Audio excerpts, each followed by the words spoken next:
Welcome to Madame Raven's. This way to the library. She's been expecting you. Uncivilized. Captain Nemo and the Legend of Dwarka. Chapter 9. 6 weeks later, Grace announced to Captain Nemo that he had made a full recovery from his injuries.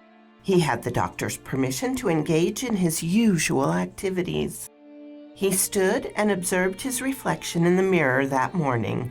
Squaring his broad shoulders, sparse scars on his body spoke of many close calls and daring adventures, permanent souvenirs of the strange life he had lived.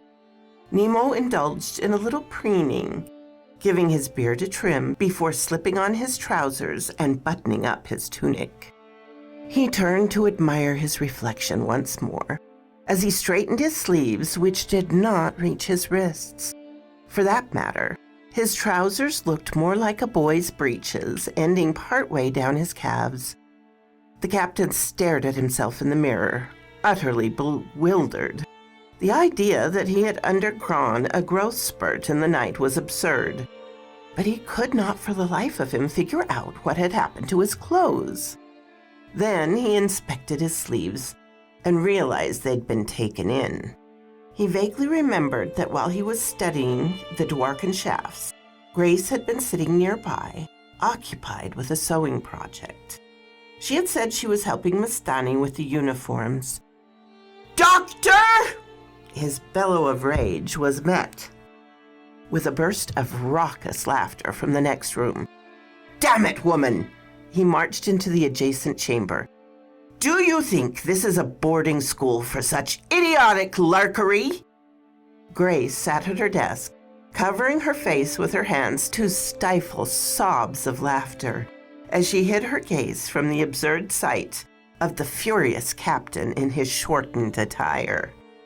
"Will you fix my clothing before you do anything else today?" "Yes, Captain," she wheezed, wiping tears of mirth from her eyes. Nemo returned to his quarters, slamming the door behind him. He couldn't believe it. He'd allowed her unrestricted access to his quarters while he was injured, and she took such outrageous liberties. Nemo glanced at himself in the mirror and saw how comical he looked. He shook his head, then turned away and quickly changed his clothes before the smile, which threatened to appear on his face, manifest itself. Captain Nemo joined the crew for breakfast in the dining room. They stood to their feet to show their commander respect as he entered the room, returning to their seats only after he had seated himself. Grace abruptly hurried into the room. Her steps gradually slowed, and she smiled sheepishly as she seated herself at the table. "I apologize for being late. I was sewing." She glanced at Nemo, who avoided her gaze. He cleared his throat and announced to the crewmen, "We will once more attempt negotiation with the priests of the Vimana Shrine. To avoid exposure to disease this time, I will rely solely on our terrestrial allies to accompany me. The exception will be Rober, as his knowledge in aerodynamics will undoubtedly prove useful if the priests allow us to see the airship." Nemo could feel Grace's eyes on him. "And Dr. Evans' presence will be needed should anything go awry." She smiled with satisfaction as she finished eating her breakfast. During the time it took for the Nautilus return to the coast of Gujarat, Nemo gathered supplies and sorted through his collection of salvaged treasures. In the drawing room, Grace joined him one evening and watched as he counted out piles of gold coins and placed them in a chest. He said to her, "These doubloons were taken from the Franco-Spanish fleet which lay at the bottom of the Bay of Vigo. These pearls we've collected in various oyster beds around the world. I'm also including a handful of other valuables we've collected over the years." "Is this for the revolutionaries, Captain?" Grace picked up one of the coins to study it. Precisely. To find their efforts and to feed the victims of war. You've met my protege, Arjuna. A portion of this will go to his mother who, like my sister, was widowed during the uprising. I admire your generosity, Captain. I wouldn't call myself generous. After all, what use have I for the wealth we've scavenged from shipwrecks and submerged cities?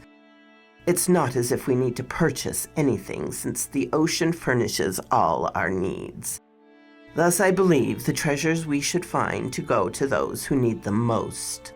This is simply another way for me to ease the suffering the British have inflicted upon my people. Well, you are compassionate then, if not generous.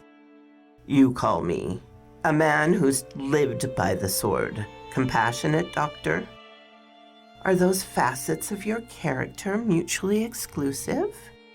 He looked at Grace, his eyes searching her face to see if she was once again being flippant. She smiled at him kindly, meeting his gaze. Nemo quickly changed the subject. Arjuna will meet us at the shore tomorrow morning, along with a few of his men. We must travel through the Gir forest to reach the shrine. The distance is not too far, but the terrain is treacherous. The Gir forest is the last haven for the Asiatic lions, by the way. We already know how well you handle unusual apex predators, so don't do anything foolish. Grace blushed and dropped the gold coin back into the treasure chest. I shall let you and Robert handle the firearms from now on, Captain. And speaking of that young man, how does he feel about going ashore? Nemo closed the lid of the chest and locked it. He can hardly contain his eagerness. He speaks incessantly about going ashore to reconnect with like-minded youths. Captain, what is Robert's nationality? I don't believe he's English, and I doubt he's an officer's child, but he would have been very young when you built the Nautilus. I can't imagine how he came to be aboard your warship. Robert was born in Philadelphia and was the son of two prolific members of the American scientific community. They were quintessential products of the Age of Enlightenment, and strongly believed that the pursuit of knowledge and education would bring about an era of peace for all humanity. They never even gave their son a surname. They taught him that he was one with mankind and should not affiliate himself with any one family, clan, or nation. How eccentric! Indeed, they were staunch nonconformists. They showed interest in many scientific fields, but their dream, which they instilled in Robert, was to create faster, safer modes of transportation. They believed doing so would shrink global society as we know it, and ultimately lead to better communication between the nations of the world. They presented impressive prototypes for airships to the Weldon Aeronautic Institute in Philadelphia, but were quickly dismissed due to their models being heavier than air, which was contrary to the laws of flight as the Institute understood them. Grace raised her eyebrows. But you've not told me yet how their son came to be your ward. After being rejected by the Weldon Institute, they sought to present their model to the scientific community in France. They hoped the nation which invented the hot air balloon would be open to hearing about new ideas for more practical airships. During the voyage across the Atlantic, however, their steamer's boiler caught fire. They managed to get Robert into a lifeboat and cast him off into the ocean. Unfortunately, he was the only survivor of that tragic incident, which occurred the very year after the Nautilus was launched. Thanks to Providence, I found the boy adrift in the lifeboat, sunburnt, dehydrated, and frightened. From that time on, I raised him and nurtured the scientific inclination he inherited from his parents. Grace went silent as she processed what Nemo had told her about Robert's traumatic history. After a moment, she said, "That poor boy. You're a fitting guardian for him, I'll wager. He certainly reminds me of myself when I was young. At daybreak, Nemo got to work unscrewing the bolts which secured the skiff to its alcove in the outer hull of the Nautilus. He turned as he heard the hatch open. Grace emerged from the vessel, followed by Robert. He stood up a little straighter. The doctor wore the same sari she had on when she arrived, but the captain thought it looked different somehow. It was sparsely embroidered and made of inexpensive pale blue material, which brought out the color of her eyes. He caught a fleeting glimpse of a freckle on her navel before she pulled her palu around to protect her hair and exposed skin from the sun. Nemo's cheeks tingled red. Why would an Englishwoman such as yourself wear Indian clothing? Grace blinked, taken aback as by his sharp tone.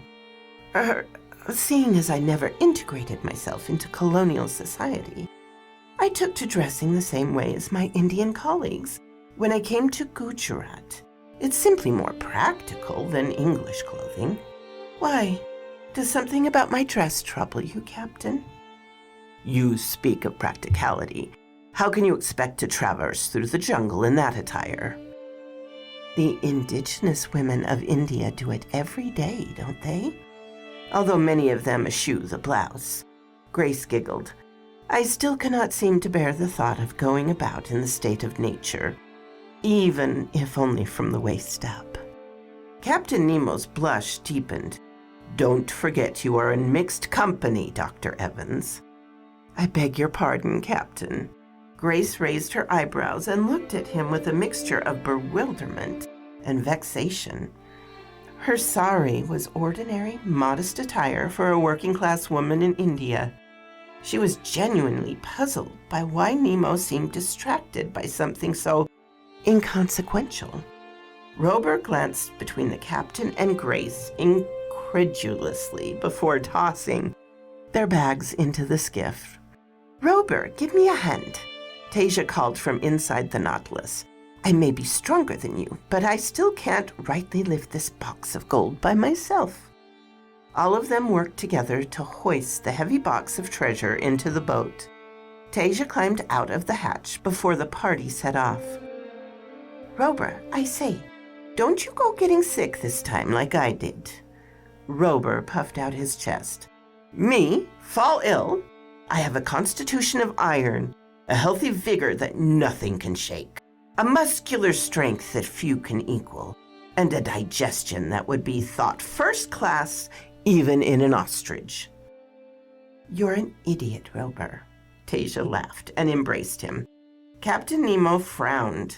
Pulling away, Tasia gave Robert one last smile before the party set off towards the shore.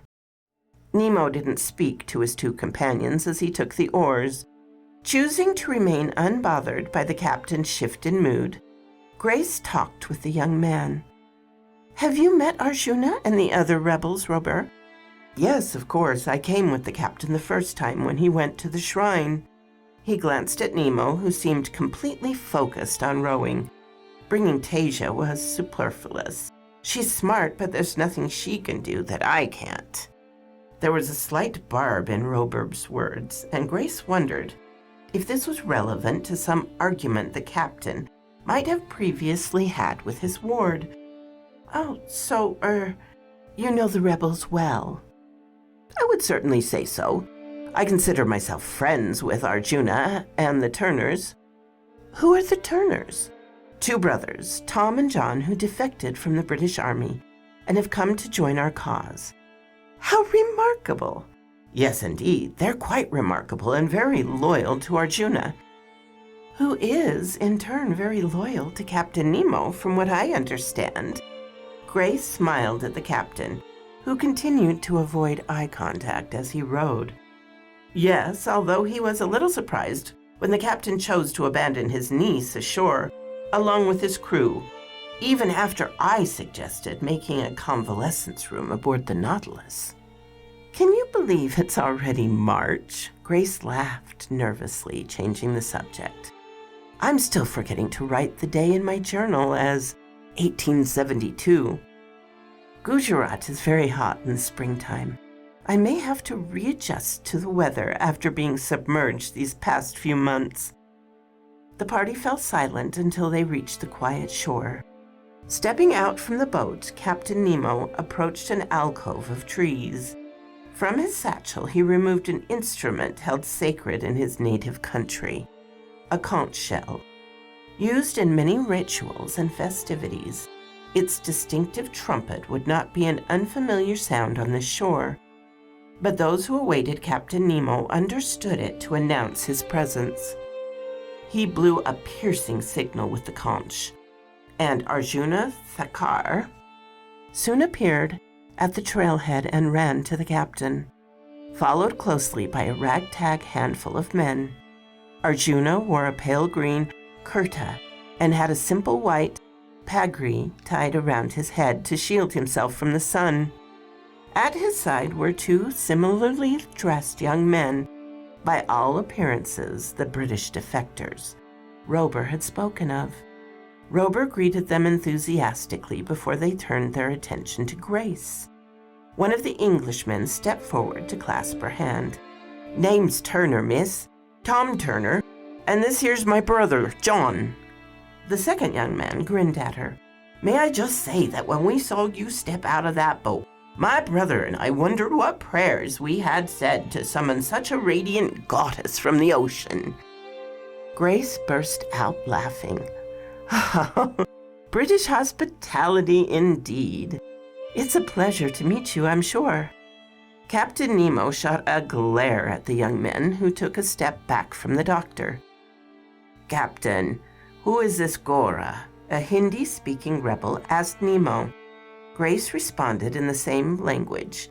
A Gora who is reasonably proficient in multiple languages, including racial slurs. She smiled sweetly and folded her hands in a namaste gesture. The rebel's eyes grew wide, and Captain Nemo couldn't help but smirk.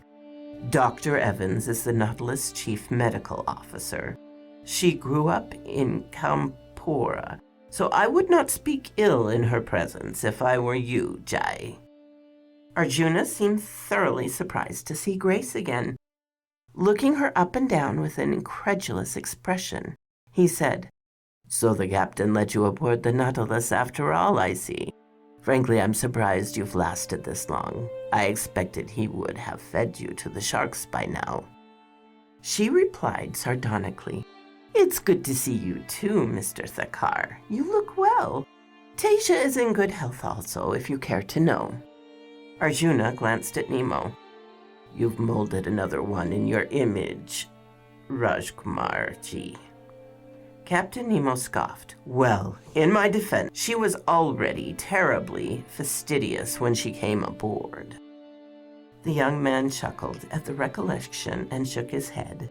"When she confronted us on the beach that day, I only let her on the skiff because I thought it would be entertaining to see you chew her up and spit her out. It would seem instead that I merely sent you a kindred spirit." Grace laughed out loud at the thought of being compared to Captain Nemo. The commander coughed. "Arjuna, have you brought the horses?" "They're right around the bend, Rajkumar-ji." A few men carried the treasure box in the direction of the foliage which lined the shore. As they followed, Robert entertained Tom and John by regaling them with stories about recent events on the Nautilus. Nemo spoke in a quiet tone to Arjuna, feeling him in on the plans for the future.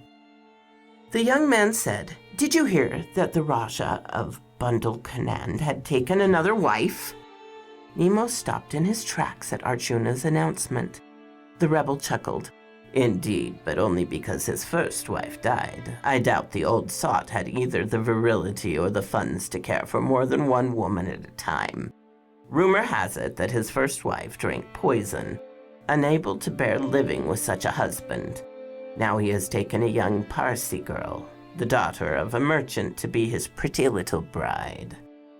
Nemo looked at Arjuna with an expression that frightened Grace, although it was clearly not directed at the young man specifically. Arjuna continued, I swear sometimes I'm convinced that cousin of yours lives for the sole purpose of making as many lives miserable as possible. Nemo snapped. I don't count that Kuta as any kin of mine. The unadulterated hatred in the captain's voice caused Arjuna to drop the subject. They continued in silence until they reached an alcove where several horses awaited them. Nemo commanded the rebels, "Take the gold to Arjuna's mother's house and divide it according to where it is needed." They carried the treasure box away into the jungle. A reddish horse of the Kathiawari breed whinnied and twitched its inturned ears at the sight of Nemo.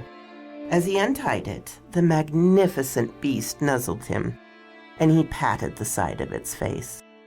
He always remembers me, no matter how long I've gone. Of course, I'm not as skilled a horseman as Arjuna, since it would be absurd to keep such a beast on the Nautilus, but I'm rather fond of them. Grace mounted a smaller horse, a Decani, and responded lightheartedly. Imagine if you invented a diving suit for horses. You could go for underwater gallops upon the actual seahorse. Nemo rolled his eyes at her absurd comment, but smiled slightly. The traveling party, which consisted of Captain Nemo, Arjuna, Rober, and Grace, set out in a northward direction towards the Gir forest. It was pleasant for the doctor to once more be on solid ground. She enjoyed the feeling of the wind in her hair, hot and dusty as it was. She wondered how the women's clinic was doing, and if Prina and her nurses were well. But they're not my nurses anymore, she thought as they rode along. They're simply women who I trained, and are now, in all likelihood, training more women to carry on the work of the clinic. Nemo wished to avoid the more heavily trafficked roads, but in such a populous country it was impossible to escape crowds altogether. Passing the entrance to a bazaar, Grace asked, "Captain, would you be opposed if I purchased some tea and herbs to bring aboard the Nautilus?" "The sea provides all our needs, Doctor. Besides, we've no time to waste." Grace sighed dramatically. "It's such a shame to think of all the people in England who buy tea and spices from British vendors who usurp the goods from honest Indian farmers. Here we are with the means to buy directly from even-handed folk to support their local economy. And yet," Captain Nemo cut her off, "I'll consider it on the way back." Arjuna chuckled. "Oh, she'll be fun to bargain with in the marketplace. I can already tell." Soon enough, they were in inhabited land, and by evening they'd entered the Gir forest. After they'd set up camp for the night, Arjuna sliced open coconuts with a machete. As they drank the juice and scooped out the nutritious pulp, the young man produced tins containing chicken and rotis to heat in the fire. "Oh, I've missed land meat," Grace exclaimed as she inhaled the tantalizing smell of the curry. "Are you dissatisfied with the food Mastani cooks, Doctor?" Rober asked, using a piece of the flatbread to pick up a chicken leg. "Heavens, no! The food served on the Nautilus is undeniably strange, but I find it agreeable. Still, one cannot replicate the taste of meat cooked over a fire." The sun had set over the dense jungle, and an orchestra of frogs, geckos, and insects struck up their symphony. Nemo unwound his bedroll and picked up his journal to study the speculative diagrams of the Vimana. Rober and Arjuna settled in as well, discussing their adventure in quiet voices. Nearby, the horses began to doze off, their tails swishing lazily. Grace stood to her feet. "If you gentlemen will excuse me, I shall relieve myself before bed." Nemo nodded without looking up from his journal. "Don't get bit by a snake, Doctor," Rober said flippantly, making Arjuna chuckle. She picked up a lantern and wandered a short distance away, not wanting to be within view of her companions, but also feeling uneasy in the darkness and solitude of the jungle. She found a thicket and gave it a once-over, ensuring no snakes or spiders were visible. She hiked up the folds of her sari and squatted down in the bushes. In that vulnerable position, she heard a deep, throaty growl. She stiffened and looked around. Slowly, she picked up her lantern. Directly in front of her, dimly illuminated, was the tawny form of a lioness. It stared at her intently, waiting to pounce. So quoth this raven. My apologies, darlings. I'm hoping I have all of the computer and microphone problems worked out now. But I hope you are all having a wonderful week. I hope the weather is kind to you wherever you may be. And I will talk to you next time, my darlings. Bye-bye.